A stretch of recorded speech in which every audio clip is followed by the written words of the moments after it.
Hey, what's up, guys? So we are going to be going over the September ban list. So I will show you what is, in the ban list, as well as, some of my thoughts on the choices that they made. So as you guys know, I kind of like to wait until we get it on the Konami website to actually release and show you guys what the ban list is. I know that there's a lot of people that say they have the confirmed ban list, but here is the for sure one. I'll put a link down in the description box if you would like to check it out. So let's go ahead and check out the new things. So right there we have Bryanek, Dragon of the Ice Spirit. He's now banned. Well, I was surprised he didn't get banned a long time ago, but I know it is because of the water support. Now, if you guys didn't know, in water, anytime when you discard using a water monsters effect, you'll get whatever you discarded, they'll have some other effect. So Bryanek had to go, and you're wondering perhaps why is not Gungnir also banned, because Gungnir essentially has similar effect to Bryanek. You discard water monster and you get rid of a card essentially. The reason why Gungnir wouldn't be on this list is because Bryanek you can activate it over and over and over and over, whereas Gungnir it's only once per turn and you can discard up to 2. So it's basically 2 cards and then that's it, and then you can't activate it again. Whereas Bryanek you can do it over and over. And a lot of people saw Bryanek getting banned a long time ago. Like so many times Bryanek was a card that could be contender to be banned just because it was just a really good card. It had a whole bunch of combos. There's a whole bunch of like FTKs, and there's one with like Convulsions of Nature. It's very hard to pull off, but that said, there's a lot of combos with Bryanek. And we see Future Fusion here that is banned. A lot of people were like 5-headed should be banned. I'm actually glad Future Fusion is banned because there's a lot of like ways to abuse Future Fusion, especially with Zephyros, and I felt like Future Fusion was a card that had it coming, really, and especially because 5-headed is just getting reprinted soon. It hasn't even got its reprint yet, and that's why I really felt like Future Fusion was the contender to be banned over the 5-headed dragon. As you guys know, this ban right here, the Future Fusion, was most likely due to Chaos Dragons abusing it the most in the last format. Next up, we have Chaos Sorcerer at 1, and I'm kind of curious why Chaos Sorcerer went to 1. I always thought Chaos Sorcerer was way too good anyways. I felt like, if anything, Black Lion Soldier should have been the one that they hit as far as the Chaos Monster, because he's definitely the best. But Chaos Sorcerer, he's a really good card, but Chaos never really did anything. If you guys follow any of the, YCSs or anything, like, Chaos has not done anything. Sure, like Chaos Dragons, they'll throw like 1 Chaos Sorcerer in there anyways. It's just, they only play 1 most of the time, sometimes even 2, but I didn't feel like that was a problem card anyways. And then we have the Inzectors, so both Hornet and Dragonfly are now at 1. So, I knew Inzectors were one of the best decks. That's why I chose it out of like the top, 3 or 4 or 5 decks, if you want to say. I picked Inzectors, as you guys know, and I did top with it, and it was a really easy deck. I'm not going to say like there's much thought process in the deck. Pretty much most of the plays are very linear, although there are a few strategies, just like any deck that is pretty simple to use. There are still some simple strategies, like for example when you go Dragonfly into Centipede and you have no more targets to pop with the Centipede. Sometimes I did pop my own Dragonfly just to search out another Dragonfly, just because it helps out set your plays up for next turn, essentially, depending on the situation and the deck you're playing against. Of course, that you have to take that into consideration, but for the most part, Inzectors, they were a really easy deck to play. But I felt like Inzectors was a deck basically where they had 1 summon. And the thing is, once they got that summon off, they would absolutely go off. They get so many pluses. They get a search, and they can go for an exceed. So I was really surprised that they actually hit Dragonfly and Hornet. I felt like, if anything, I really felt like Dragonfly would have went to 1 for sure, and then I really didn't expect Hornet to also get hit if they were gonna put Dragonfly at 1. I was thinking that perhaps one idea Konami had would have been to keep Dragonfly at 3 and then just ban Hornet straight up. And then that way, Inzectors would be an Exceed-only deck, essentially, because you'd go Dragonfly and then... you'd still have a decent combo, but making an Exceed deck is not nearly as deadly as the Inzectors that we had previously. And next up, for Limited, we have Red Eyes Darkness Metal Dragon. So I thought, that was a good choice because Heretics, they can explode, and that just really sets them up. As well as this kind of hurts Chaos Dragons just a little bit. I'm not sure how Chaos Dragons are going to be played. I know that the deck is still viable.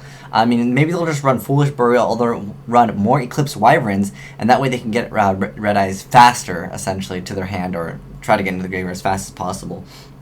So I think that could be an option. I don't think Chaos Dragons are dead. They're still a very viable deck.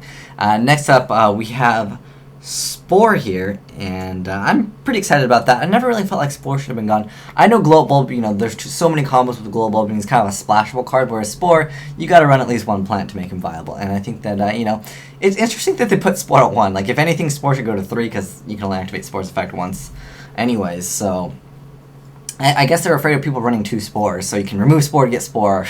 I don't know. I just think that limiting this card is kind of pointless since you can only use the effect essentially once, so... that said, next up, Tsukiyomi, and that's this card over here. It's kind of rude pronunciation. But yeah, that is Tsukiyomi, and I like her to get over Dark Arm Dragon, but I never really felt like she was a really good card. She's a spirit, and keep this in mind, guys. If you do effect Veiler Tsukiyomi, Tsukiyomi will not return to the hand because, it'll be on the field forever, because Tsukiyomi is a spirit monster, and spirit monsters, they only return to the hand the turn that they were summoned. So Tsukiyomi will forget that it was summoned that turn, and therefore it'll stay on the field forever. So keep that in mind. If you get effect Veiler, it has to stay on the field forever, unless it dies. And then in that case, yeah, Tsukiyomi is finally gone. But, I really was surprised that this card came back, because this card has been banned forever, and I really didn't understand why it was banned, like, in the past, like, couple formats. I think it could have came back a few formats ago. It wouldn't have really done anything for the game in general. And I feel like the card, some people will be playing it. I know that is sold out on actually a lot of websites that had this card for like 25 cents. A lot of people picked up a lot of Tsukiyomis. I think this card, it's an okay card, but I feel like it's really mediocre. And I feel like Neospatian Grandmal is just an overall more solid card. Overall, that's just my personal opinion. And the card's not bad though, but personally, I find Grandwall a lot better of just a random tech card, because I think this is going to be a card people will just be like, oh, I have some extra room. Well, Tsukiyomi will be the card I'm going to throw in, which is decent. It's a decent card, don't get me wrong. Next up, Ivagishki Goose Kraken. So I'm so happy that this is gone, because as you guys know, I did play, there's a few videos if you want to check it out.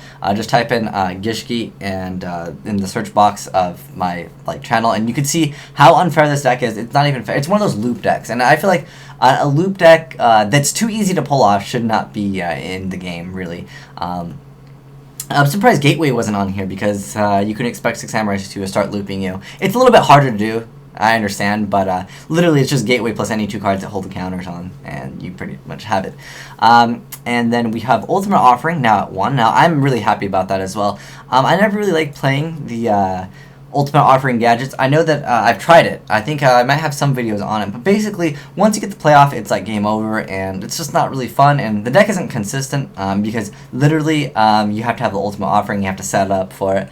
I know that, yeah, again, you have to set up for the combo, and now it's just going to be really hard to pull off, and no one will really play it as much as it was seeing some play. It was seeing a little bit of play, because there's the Gear Gus, and so that kind of supported gadgets already.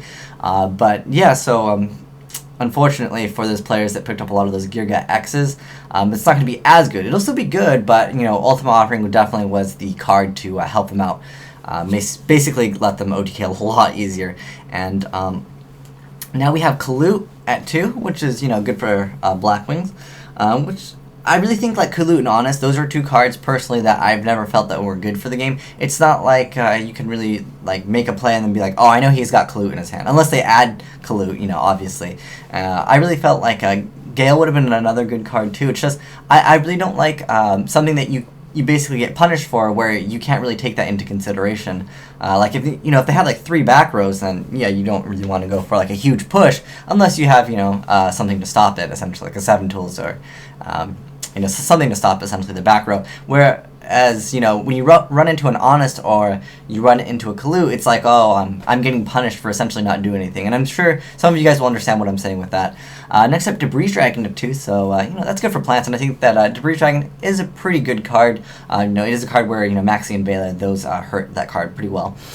Next up, we have Rescue Rabbit at 2, and I think that is good. I was never a fan of Dino Rabbits. It was a good deck, don't get me wrong, that deck is amazing, but it's one of those decks where going first really determines the outcome of the game. In Mirror Match, Dino Rabbit Mirror Match, I would say almost 90% of the time, whoever goes first wins, and that's just something I really don't like in a game of Yu-Gi-Oh! I don't like decks where you have to go first, otherwise you kind of fall apart. Like Gladiator Beast and Rescue Rabbit, I say, are decks that they really need to go first, otherwise they just fall apart really quick. Next up, Earth at 2, and the same thing with Tour Guide. Earth to 2, I never felt like it should have been at 1. I think if anything, they should have hit Hyperion to 1 or Hyperion to 2, and then Earth to 2 or something like that. But like Earth to 1 was just like, why? I didn't understand that. I understand Earth was like a searcher card, but and I know Agents is a pretty good deck. But the thing is, hitting it to 1 before was just, it was kind of sad. It made me sad because, as you guys know, I did like to play Agents. I thought it was a very fun deck, but it does have that bad consistency of drawing those normal monsters. And any deck where you have the chance to draw normal monsters, yeah, it's not as great as some other decks that don't draw those.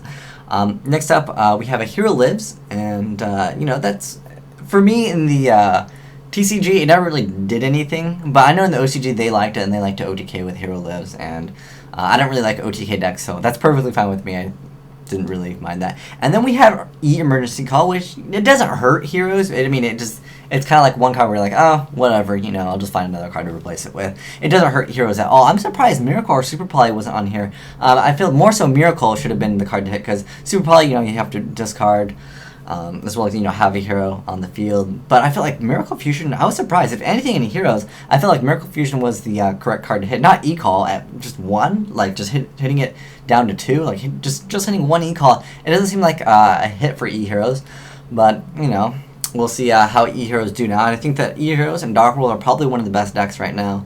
And then we have Heretic Seal of Convocation, so basically their ability to add 1 Heretic to their hand. It's just overall really good, and it searches out any of them. It's not like it has any restrictions like level 4 or lower or anything like that. So that card was just a card that was really good. But Heretics are kind of like an OTK deck anyways, and they have basically 1 chance to do it, because after they go for their play, especially now since Red Ace is at 1, it's going to be a lot more difficult to play that deck and OTK a lot smoother than you were able to before. It was a lot easier. Next up, we have Pot of Duality, which I'm actually surprised by that, because I felt like Duality, like, as you guys know, I love Duality. That's one of my favorite cards. In every deck, almost, I will try to fit Duality in there. But the thing with Duality is it's, like, essentially like anti-meta. Like, it's like you don't even, get a huge push that turns. Kind of, if you activate Pot of Duality, your opponent's like, oh, I don't have to worry about anything. Like, every time I play Yu-Gi-Oh! Now, when someone activates Duality, I usually feel like, oh, I don't have to worry about anything. And I'm sure you guys agree with me. Once your opponent activates Duality, you're like, oh, I'm not going to lose my field this turn. You know what I mean? And then next up, we have Reasoning. So it'll be interesting to see how people play with that, because I know that card is decent. You can get really lucky with that card, and it is pretty interesting. I'm thinking maybe Chaos Dragons will try that just to get in some extra mill action in there.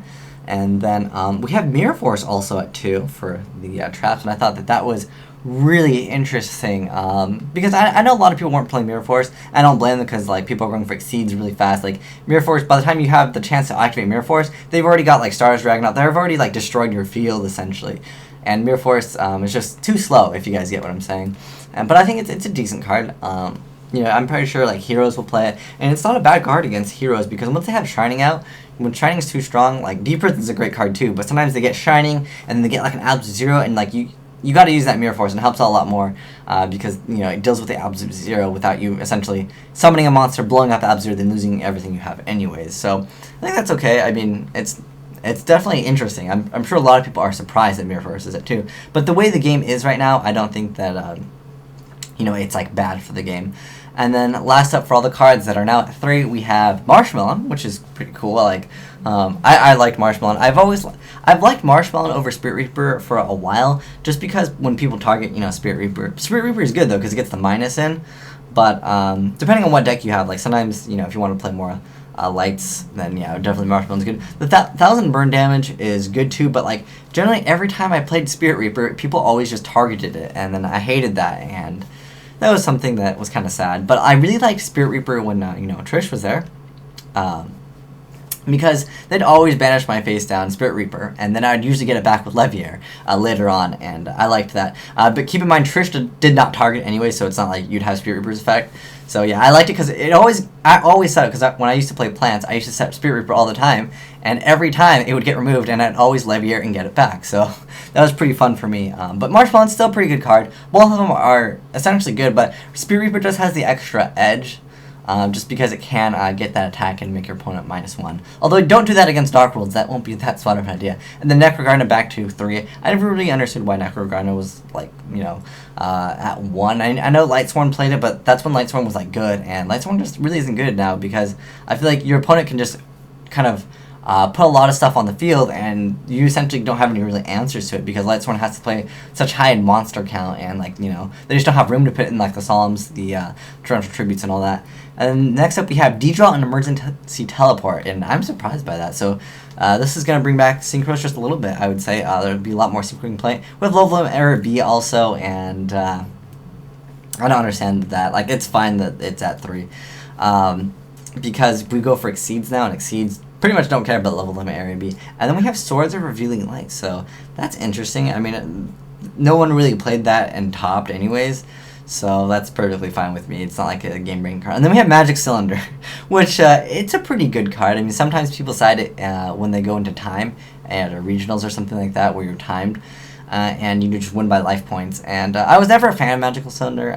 I mean, it's a good card, and sometimes, like, if you're playing any of the video games, the computers always run that card, and they always will beat you with Magical Cylinder, because it happens to me all the time versus computers in, like, the Game Boy games or the, game for the Xbox or PlayStation. Like, they always have Magical Cylinder, and I think that's totally cool. I mean, Burn can't really hold up for, like, the speed of, like, the meta anyways, so it's not like Burn will really do much. So, yeah, those are my thoughts on the entire ban list, but let me know what you guys think, and as far as your opinions are, as far as did they do the right thing. I think that they did a pretty decent job, although I will say I'm surprised Dark Worlds weren't on here. Like, there's nothing that hurts Dark Worlds literally on this entire list, and I'm kind of surprised because Dark Worlds were a popular deck as well in the OCG, and if you guys didn't know, most of our list is kind of done essentially by what tops in the OCG, not what's topping in the TCG.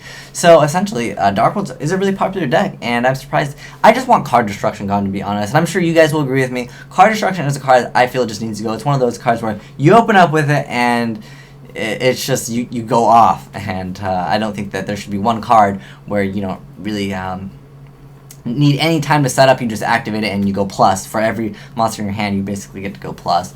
And I really feel like Card Destruction should have went maybe like Snow to 2, Graph to 2, or something like that. That would have been a lot more balanced. So you can expect to see Dark Worlds. I would say the most common decks you're going to see after this ban list are going to be Dark Worlds, and they're going to be E-Heroes, because those decks really didn't get touched at all. You're going to see some people trying to play Plants, but Plants without Global, honestly, Global really makes that deck, and I'm sure any Plant player will agree with me that Global literally defines Plants, because it allows access to Quasar so much faster. And Tengu was good too, but Global is the key card in Plants that really needs to come back. In order for Plants to be like a dominant deck again, Global needs to come back.